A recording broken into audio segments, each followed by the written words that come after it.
Hey folks, Eric Bray, Focus Fishing Guide Service. Got another video fishing report for you for Table Rock. It is Tuesday, August 13th.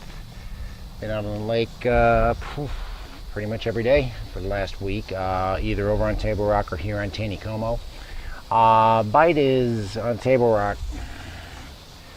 not great. It is a little bit better. This little hot stretch we had over the weekend slowed them down a little bit, but we're still catching a few fish. As far as our lake level is concerned, we're at 917.03 as of this morning, so pretty much right at normal pool. Nothing too crazy there.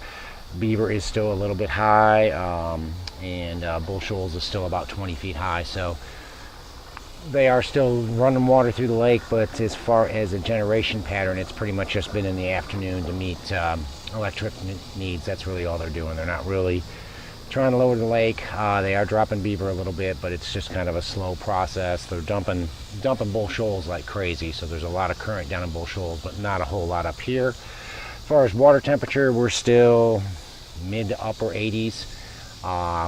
Basically anywhere on the lake. Main Lake, you're in the mid 80s. You get up into the James, you'll see 87, 88, especially up around Flat Creek, you might see 90. Same with the Kings. You get up around Sweetwater, you'll see 90 plus up there.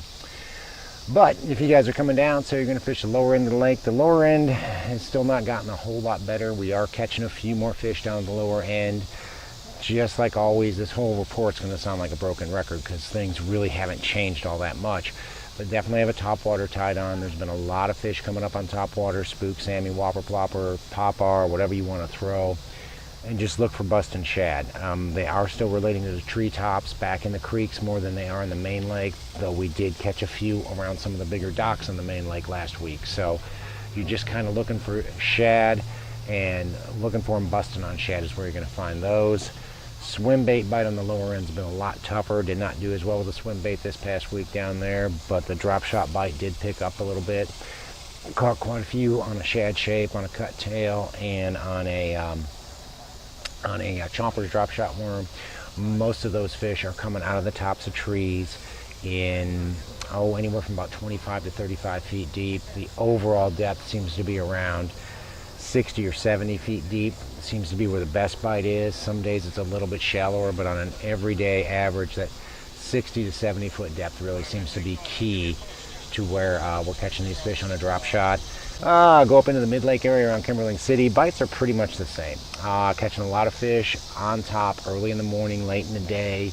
The top water bite is a little bit stronger up there. They seem to be more aggressive up that way. Not exactly sure why, but they're definitely a little bit more aggressive, catching more on a topwater, spook, Sammy, whopper, plopper, popar. All those are working around treetops, deeper trees, standing timber, bluff ends, that sort of thing. And then some of the bigger commercial docks up there are holding some better fish, and you can catch them right first thing in the morning as the sun's coming up over the hill. It lasts about 30 to 40 minutes, but it's not an all-day kind of deal.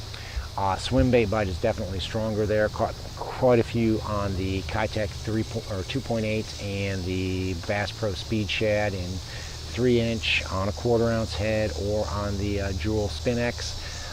Most of those fish again are related to trees as well. Those fish are going to be in the treetops, about 15 to 20 feet down over top of those trees that top out around 30. Once those fish slow down, we're back to drop shotting, so we have been drop shotting a lot in those deeper trees. Overall depth 50 to 70. Where the fish are seems to be in that 25 to 35 foot range. Still really haven't seen a thermocline setting up, but I have been catching a few off of gravel on a drop shot as well, but it's a slow grind. You got to cover water when you just kind of work your way around on these gravel spots until you pick off a few. You're not going to find a lot of fish out on gravel like we normally would this time of year. And then a jig or even a Ned rig bite. Went out with a couple of guys that could fish a little bit last week, and we threw a jig around some of the boat docks, Jewel Pro Spider jig in 5/16 and 7/16, and we threw the Jewel Ned head with half a sticko on it around some of these boat docks that are about, most of the fish were coming between 10 and 20 foot, but we were really keen on the shade. and dragging that thing or just working that along underneath those docks and around those docks in the shade. Didn't catch a lot of fish, but did pick up some decent largemouth doing that, so you might keep that in mind as well if you're going to be in the Kimberling City area. Go up into the James, and you definitely want to have a jig tied on up the James. There's been a really good jig bite, and actually the big worm bite has started to come on up there as well. But you want to have have the Jewel Pro Spider jig in 5/16 or 7/16 matched up with a speed craw, typical colors: Okeechobee Blue, Green Pumpkin Candy, Bass Whacker. All those are working on those steeper rocky banks, anywhere from about 10 to about 20 feet deep. Seems like they're a little better on the main lake than they are back in the creeks. And catching them pretty much from Ants Creek all the way up to Cape Fear, even above Cape Fear, up around Bridgeport. We caught quite a few doing that last week. Have been catching them on a big worm as well in some of the deeper brush piles. Seems like since we don't have the current anymore, those fish are starting to hold in those brush piles a little bit better, and throwing a big 10 or 12 inch worm, working it through those brush piles with a 5/16 sinker. And you got to really yo-yo it. You got to work it over each limb and let it fall back down, and make sure you're using heavy enough line. I've been throwing 17-pound fluoro. Haven't broken any fish off yet, but I'll probably might go up to 20 just because it gets pretty frayed when you're fighting a decent fish inside those brush piles. And then the big flutter spoon, the Strike King flutter spoon, I think, sexy spoon. 5-inch and 7-inch. Been doing better ripping that thing off of the bottom on some of those long gravel points or gravel roll-offs. Like point 11 is a good example, where you've got a long point that comes off, but it comes out and rolls off real hard on one side. Caught a few on the big flutter spoon last week doing that, so keep that in mind if you're going up the James too.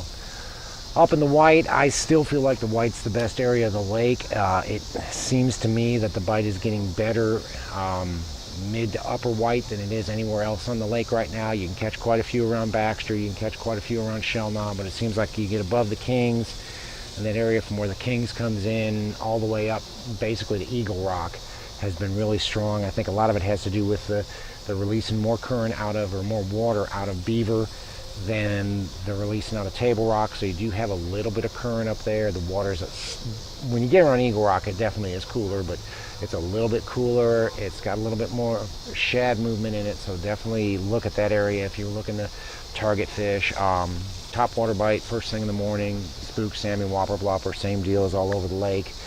Look at the treetops, look in those creeks where you got trees. That seems to be where those fish are keyed up at, or where they seem to be staging at. That slows down. Pick up your swim bait, Kitech 2.8, Bass Pro 3-inch on either a Spin X or a 1/4 ounce head, and just swim it over top of those same trees, and then go to your drop shot. Drop shot's been really strong with a shad shape, cut tail, UV drop shot worm, chompers drop shot worm, working those trees over. And again, most of these fish are 25 to 35 feet deep once the sun comes up.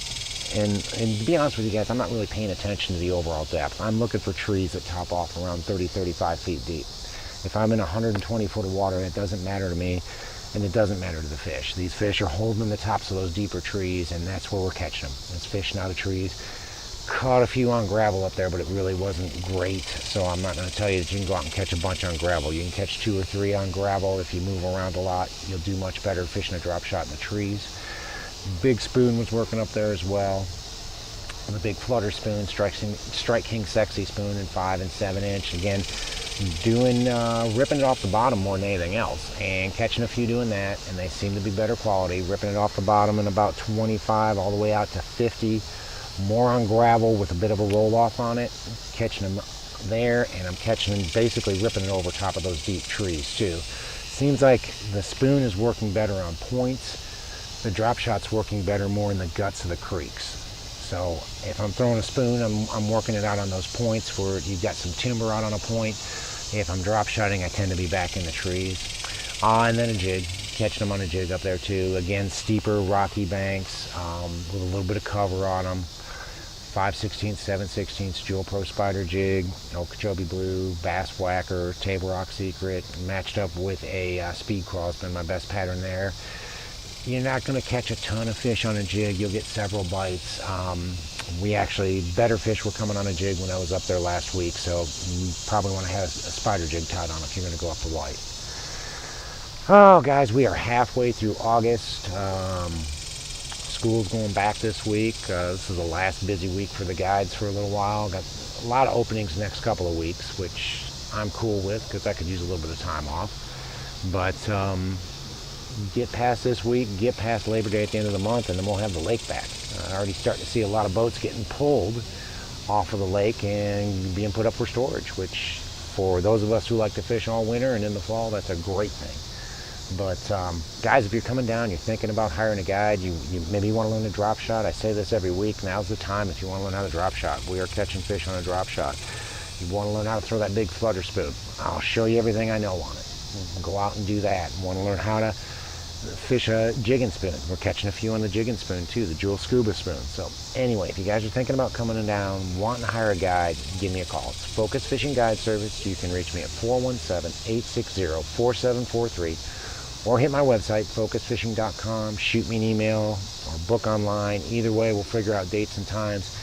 We'll get out there, we'll catch some fish, we'll have a good time, maybe learn something. But guys, thanks for watching the video. Take a minute to subscribe if you haven't, but thanks for watching. Can't wait to hear from you. We'll see you on the water.